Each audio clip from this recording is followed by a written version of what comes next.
ദിനം അമ്പിളിമാനം പൂത്തല്ലോ. ഇന്ന് മഹബൂബ് മുത്ത് റസൂല് പിറന്നാളാണല്ലോ.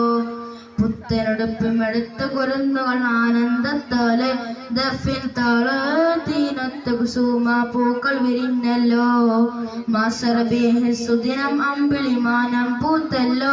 ഇന്ന് മഹബൂബ് മുത്ത് റസൂല് പിറന്നാളാണല്ലോ. ഹക്ക് പറഞ്ഞതിൽ മുത്ത് റസൂലിനെ ഒത്തിയറിഞ്ഞൊരു കാലത്ത് സത്യമതത്തിന് വിത്ത് മുളക്കാൻ ത്യാഗം ചെയ്തൊരു പൂമുത്ത്. ഹക്ക് പറഞ്ഞതിൽ മുത്ത് റസൂലിനെ ഒത്തിയറിഞ്ഞൊരു കാലത്ത് സത്യമതത്തിന് വിത്ത് മുളക്കാൻ ത്യാഗം ചെയ്തൊരു പൂമുത്ത്. നിർവഹിക്കാൻ മാതൃകയവര് നെഞ്ചിൽ സ്വർഗ പൂമലര്. ഹബ്ബ് പോത്തിയ സ്നേഹ നിലാവ് ഹുബിലായി തെളിനീര്. യാ നബി യാ റസൂൽ യാ ഹബീബുല്ലാഹ് യാ